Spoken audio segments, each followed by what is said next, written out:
இன்றைய தேவ பிரசன்னம் சங்கீதம் 34ஆம் அதிகாரம். கர்த்தரை நான் எக்காலத்திலும் ஸ்தோத்தரிப்பேன், அவர் துதி எப்போதும் என் வாயில் இருக்கும். கர்த்தருக்குள் என் ஆத்துமா மேன்மை பாராட்டும், சிறுமைப்பட்டவர்கள் அதை கேட்டு மகிழுவார்கள். என்னோடே கூட கர்த்தரை மகிமைப்படுத்துங்கள், நாம் ஒருமித்து அவர் நாமத்தை உயர்த்துவோமாக. நான் கர்த்தரை தேடினேன், அவர் எனக்கு செவி கொடுத்து என்னுடைய எல்லா பயத்துக்கும் என்னை நீங்களாக்கி விட்டார்.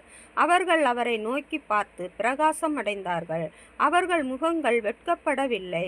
இந்த ஏழை கூப்பிட்டான், கர்த்தர் கேட்டு அவனை அவன் இடுக்கண்களுக்கெல்லாம் நீங்களாக்கி ரட்சித்தார். கர்த்தருடைய தூதன் அவருக்கு பயந்தவர்களை சூழ பாளையமிறங்கி அவர்களை விடுவிக்கிறார். கர்த்தர் நல்லவர் என்பதை ருசித்து பாருங்கள், அவர் மேல் நம்பிக்கையாயிருக்கிற மனுஷன் பாக்கியவான். கர்த்தருடைய பரிசுத்தவான்களே, அவருக்கு பயந்திருங்கள், அவருக்கு பயந்தவர்களுக்கு குறைவில்லை.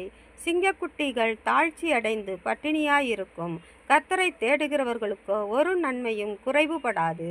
பிள்ளைகளே, வந்து எனக்கு செவி கொடுங்கள், கர்த்தருக்கு பயப்படுதலை உங்களுக்கு போதிப்பேன். நன்மையை காணும்படி ஜீவனை விரும்பி நீடித்த நாட்களை அபேட்சிக்கிற மனுஷன் யார்?